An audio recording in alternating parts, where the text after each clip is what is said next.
Thanks, Nuffield, for the invite. It's probably quite a privilege to be able to tell your own story to Nuffield. And, I remember when I started out, the way I looked up to some of the people who were running Nuffield back then and wanted to understand their story and how they got to where they got to.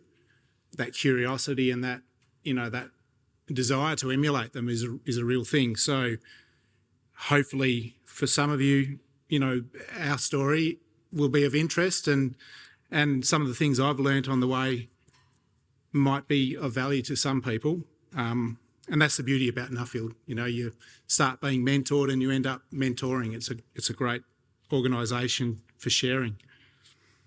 This is a great opportunity for me to think about my GFP and my group, and like everyone, the really good bunch of friends. Nuffield was very different back then. We had there was no paid staff, so it was all pretty organised by volunteers completely. And I remember we had our final interviews in Melbourne on the Friday morning. We had a luncheon that day where they announced the people who were awarded a scholarship, and I was sitting at a table with two guys who missed out, so they didn't enjoy lunch too much. But Nuffield has continued to evolve and professionalise, and the GFP we had was a week in Malaysia, a week in Thailand, and then 4 weeks organised by Nuffield UK. And luckily for me, that included a couple of days in Brussels at the BAB office, and I had a good group of. My group was 6 Australian, included 5 other Australian men, and John Wilson and Juliet McLean from New Zealand. So the group got pretty good at being a wingman for me, being the only single guy, and wasn't so good in Bangkok, but it was pretty handy in Brussels.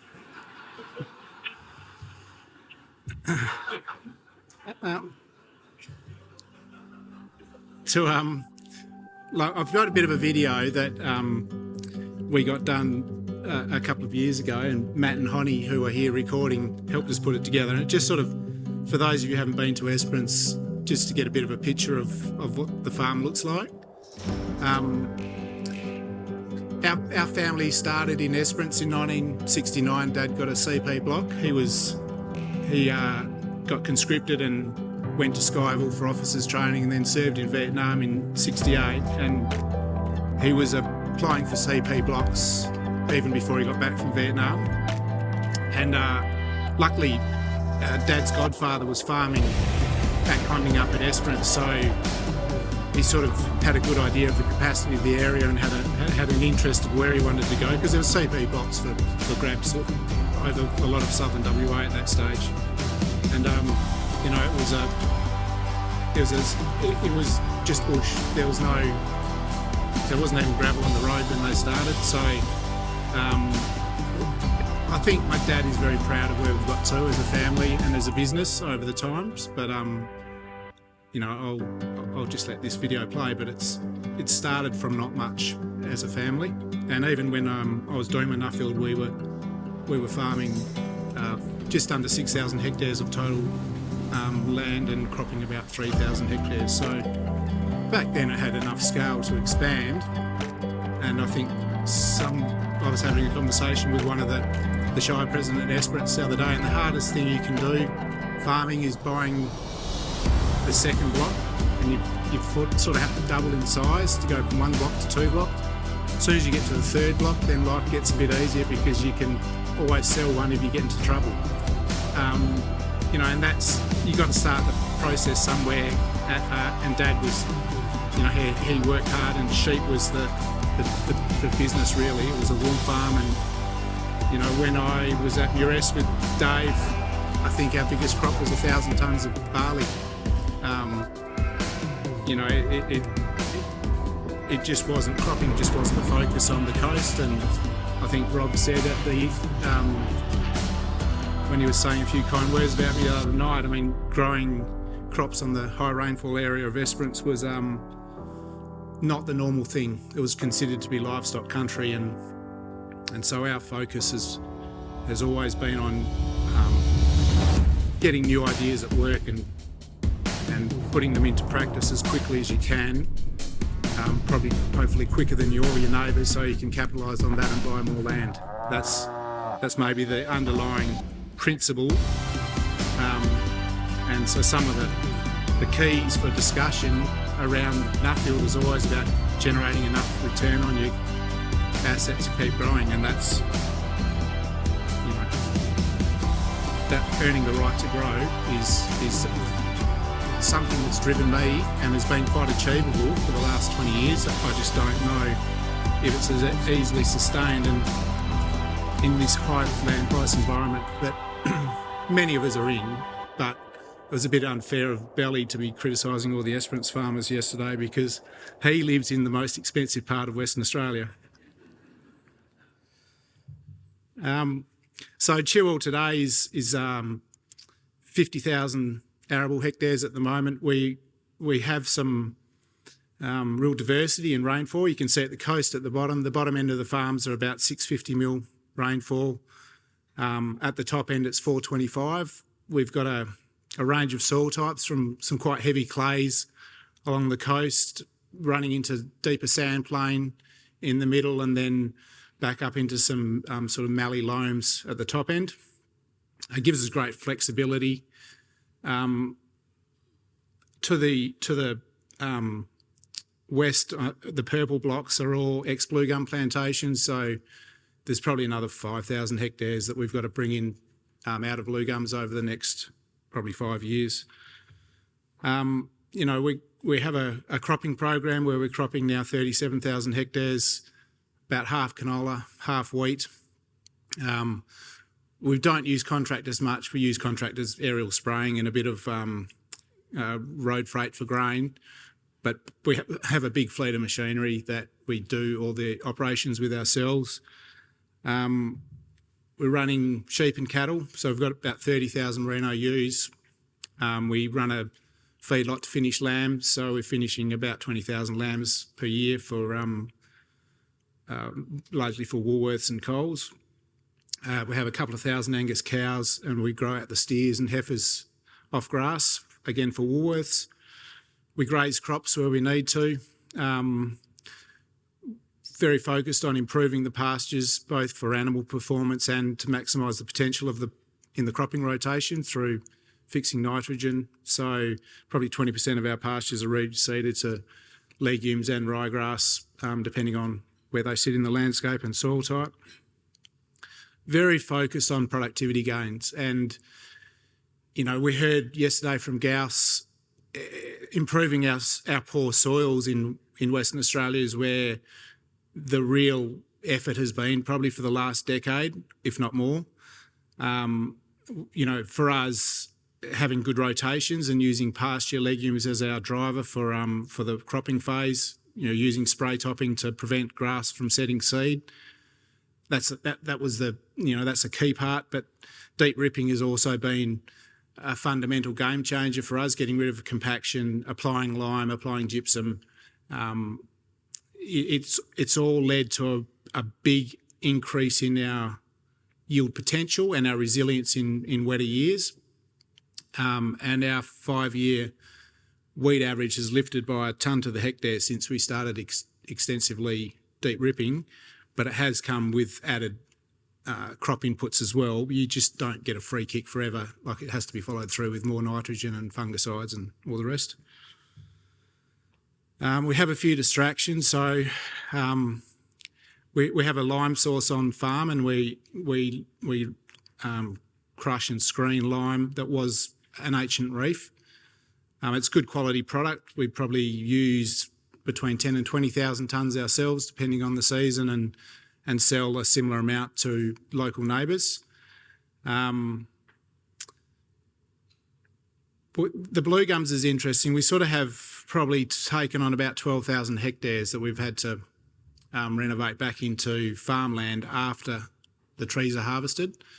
And it's not land we own, it's a hybrid lease model. And it was one of those, situations where you're given an opportunity to just make a call. Can you make money out of not owning that land but getting the conversion right? And And so we have a long, like the first one we took on, which is the best one, we have a 25-year lease.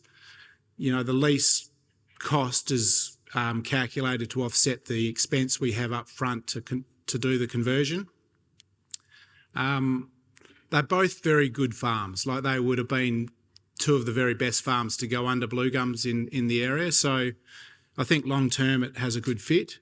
So we just run the grinders. We've got a couple of those grinders on our road track tractors. Then with big stick rakes, the big forestry rakes to clean it up.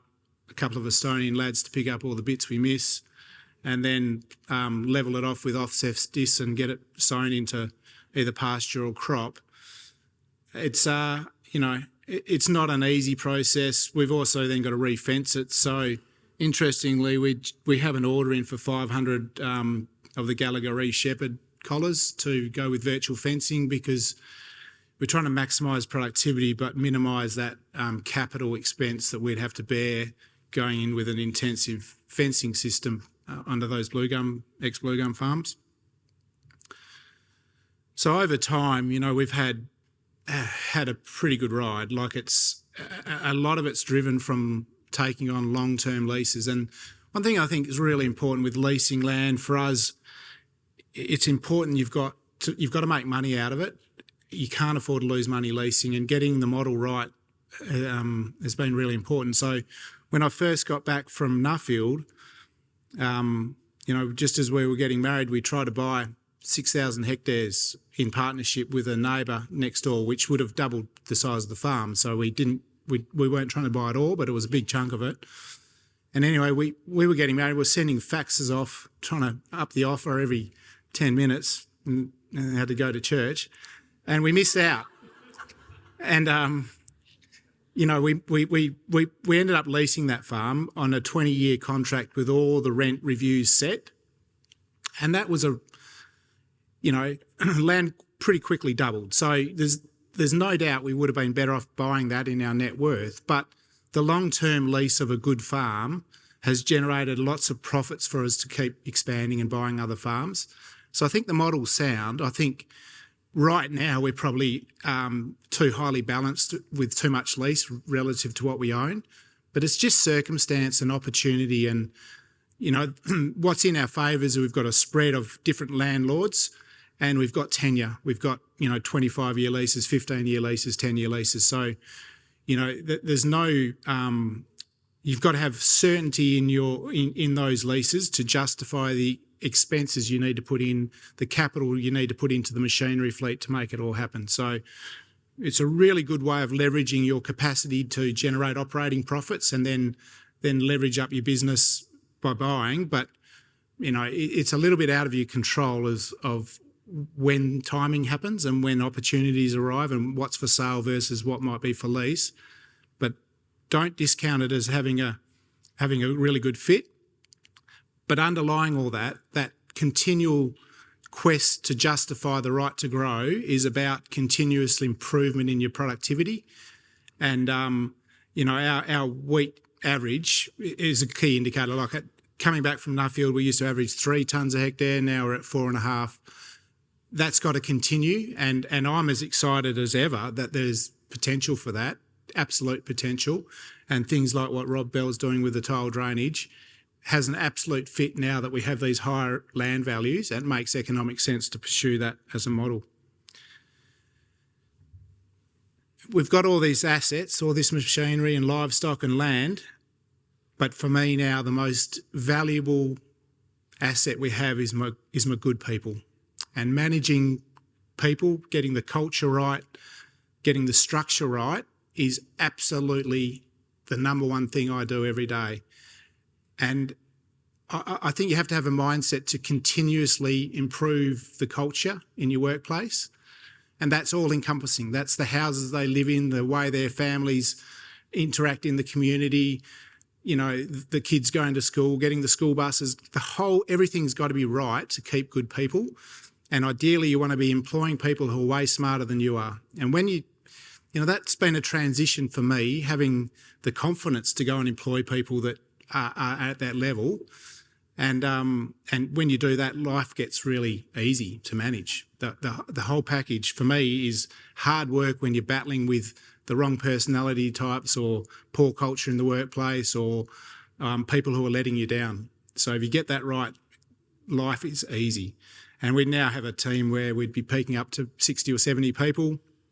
And to support all that, there's a huge effort. And that's where in our business, Mari and my sister-in-law, Robin, have a huge role managing that HR.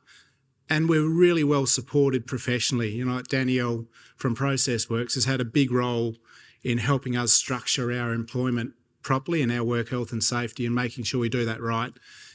And you have to have professional help to do that properly. With the casuals, like, you know, it's unlikely we're going to get the same people back year after year after year to drive tractors and headers.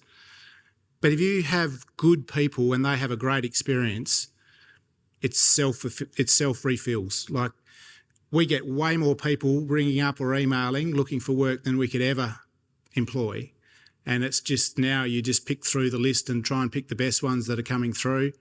And we've been full for harvest for months, and we're just about full for next seeding already, just with that constant flow of people coming in. And, you know, part of it's having some social media profile. You know, it's not too fancy for us, but we've got a Facebook page with some really nice pictures and videos, and then we've got the video you saw that Honey and Matt did for us. That all adds to your presence and your reputation and, you know, your profile, and that draws people in. You know, the owners of the business and your family succession is one of the most important and critical factors in any family business. And it's interesting, within Nuffield, you know, well past when you should have gone to bed at night, the conversation with each other often turns to succession, and for so many of us it's complicated, and even with enormous effort on planning and scenarios and all the rest of it often ends up being quite disruptive. In our family, change happened quickly, and I haven't spoken to my youngest brother for a couple of years. It's really difficult, but you know, we had all the structures in place to make change happen quickly. Like, it was easy enough in practice, but emotionally, it was still really difficult, and it is hard, but if you get it right, it's so rewarding. Like, I think for our business to work together is what's given us the capacity to grow, and so I'm really looking forward to the next stage where, you know, my children and my brother Simon's children are potentially coming back into the business, which is not very far away. They're starting to hit university now, and I want to try and help guide our business in a way that preserves strong family bonds and relationships, but still maximises the potential to continue a really strong business. The other part for me, probably post Nuffield, is getting involved in things other than the farm. So I'm currently I'm helping Chris fulfil his vision. He had such a good farm that he really believed that it was worth so much it was worth more than just selling it off for the money and giving the money away. You know, his real ability was to have the foresight to motivate a whole range of really high quality people to put his vision of what it could all be into action. So he set up all the legal side of having the foundation and the charity, and that's all really complicated. He did that well, but his real skill was to get people like me motivated to continue it after he left, and he called it PC, post Chris. And, you know, his real vision was for helping. He always used to say, I want to give a leg up, not a handout. And I think what we've done with Nuffield International to have a co-investment model where we're partnering with local investors to fund a scholarship is a perfect fit for Chris's vision. And probably more importantly, it's for what I see now, what Chris has created is a really strong example for all of us. And we can help by continuing to make donations as we are able to the Chris Reichstein Philanthropy Fund that sits within Nuffield, Australia. So, you know, it's had a big impact, and I think it will continue to have a really big impact to help Nuffield, which helps people, and it's a good thing. You know, I probably don't want to spend too much time because, you know, Rob said a lot about my involvement for Nuffield, but I really have got way more from being involved on the Nuffield boards than I've given. Like, it's my growth from my personal growth has been much greater from being involved in Nuffield Australia and sharing a board table with people like Don McGeechy than it was even doing with Nuffield. And that might be a reflection of me only being 24 at the time, but it's a great experience to serve Nuffield. So just coming to the end, but, you know, the things that I think are important is culture in your workplace is number one. I pick good people before I pick people with experience. You can't train values and ethics. You can train some skills and you can teach people how you want to do things, but the good people bit is really important. You can get distracted sometimes, and things you can't control shouldn't waste too much of your mental resources. I'm not very good at the next one, keeping it simple. It seems that life gets more complicated as we've taken on probably more than we can chew at times. But we do try not to make the same mistake too many times in a row. And I really think farming for us is like, you know, Fritz talked about wearing your boots out. That's farming. Where we've got to now, it's about logistics, really. It's making it happen. You still have to be a good farmer to drive the system and to innovate. But for me now, it's about making sure the right people are in the right place at the right time with the right resources to get it all done. And I think having business relationships that are win-win with a long-term view. What I mean, like a really good example is the livestock industry at the moment. It's a bit of a train wreck, but we've had long-term relationships supplying Walsh's, which is a meat processor which supply Woolworths and Coles, but mainly Woolworths, both lamb and beef. And so we've still got good market access. We're still getting well above the going values for our animals. So, you know, having a long-term view, a long-term relationship where you know you're supplying exactly what your customer wants adds value enormously in moments like we're experiencing now in the livestock sector. And I think that having that philosophy and wanting to partner with good people outside you know that you do business with is really important. And just to finish, I think, you know, life is about balance, and through Nuffield, one of my greatest mentors was a guy, Pete McVeigh, who was he was the global CEO of Cargill back in the 1980s and bought a farm in Esperance in the 1970s. Now, Pete didn't buy his first farm until he was 54. And so, you know, balance in life and not burning out by the time you're 50 is really important. And I see that a lot, like in agriculture, people just work so hard and they're sick of it. And I just think for all of us, you've got to have some perspective and do the things you enjoy as well as working hard. And Nuffield, and for me, getting out in the caravan and travelling is part of that. Thank you.